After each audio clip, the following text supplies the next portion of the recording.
Bonsoir à toutes et à tous. Dans quelques minutes, dans le cadre de notre séance découverte, nous vous proposons de voir War Pony, un film réalisé par Riley Keough et Gina Gamel et écrit par Bill Ready et Franklin Sue Bob. Sachez par ailleurs que ce film a obtenu la Caméra d'Or lors du Festival de Cannes 2022, un prix qui récompense le meilleur premier long métrage parmi toutes les sélections. War Pony, c'est un film créé à 4, raison pour laquelle j'ai cité les 2 réalisatrices et les 2 scénaristes. Et ce projet, c'est avant tout l'histoire d'une rencontre, celle en 2015 sur le tournage d'American Honey d'Andrea Arnold entre Riley Keough, qui était l'une des actrices principales du film, ainsi que Bill Ready et Franklin Sue Bob, 2 figurants.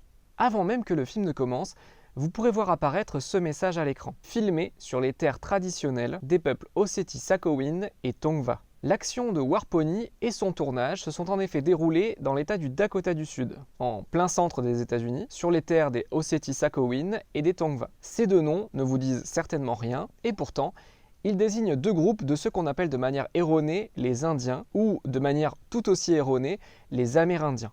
Les Américains ont en fait un terme bien plus à propos pour désigner celles et ceux qui sont, encore aujourd'hui, descendantes et descendants des peuples indigènes d'Amérique avant la colonisation. Les natives et natifs, ou Native American en anglais. Bill Ready et Franklin Sue Bob, les 2 scénaristes du film, sont justement issus de ces tribus. Je ne vais pas vous faire un cours d'histoire des États-Unis, mais, grossièrement, vous savez que la plupart des habitants actuels de ce pays sont des descendants de colons européens arrivés à partir du début du XVIIe siècle. Mais avant la colonisation européenne, il y avait déjà des habitants sur l'actuel territoire des États-Unis. C'étaient donc les natifs. Avant l'arrivée des Européens en Amérique, les historiennes et historiens estiment qu'ils étaient jusqu'à 10 à 12 millions à vivre sur le continent, alors qu'à la fin du siècle, 10% seulement avaient survécu aux maladies et aux massacres causés par les colons. Jusqu'au milieu du 19e siècle, les relations entre colons et autochtones se dégradèrent, les premiers s'appropriant les terres des seconds. Ce n'est qu'en 1851 que fut instauré le principe de réserve indienne,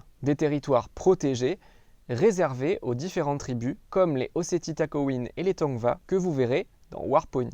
Sachez par ailleurs que l'ensemble des natifs n'ont obtenu la nationalité américaine qu'en 1924 et ont même dû attendre 1962 pour toutes et tous obtenir le droit de vote. Aujourd'hui, la population Tongva est estimée à moins de 4000 personnes, quand les Océtie-Sakowin, plus connus sous le nom de Sioux, étaient encore 170 000 au recensement de 2010. Si on compte toutes les personnes métissées, plus de 9,5 millions de personnes sont aujourd'hui descendants de natifs américains, soit 3% de la population totale du pays. Ils vivent toujours en marge, ce qui explique en partie qu'ils soient confrontés à la pauvreté, à l'exclusion et aux addictions.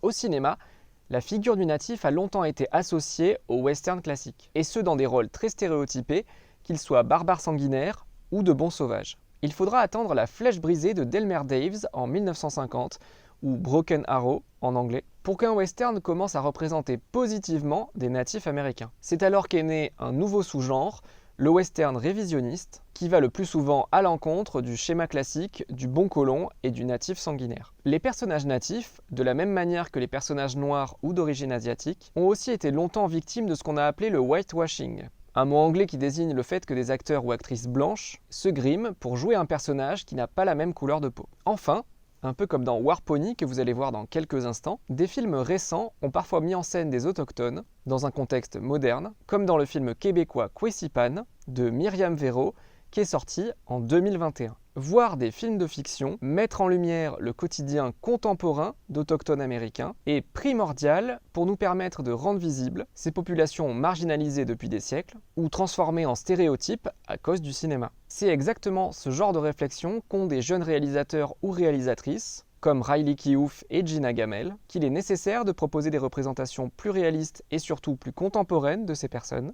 afin tout simplement de les faire exister aux yeux du monde entier. Vous en savez désormais un peu plus sur la représentation des peuples autochtones américains au cinéma, et je vous laisse désormais regarder War Pony, réalisé par Riley Keough et Gina Gamel, et écrit par Bill Ready et Franklin Sue Bob. Si cette vidéo vous a intéressé, n'hésitez pas à aller en voir d'autres sur la page YouTube du Cinéma Rex de Sarlat. Il ne me reste qu'à vous souhaiter une très bonne séance, et je vous dis à bientôt au cinéma.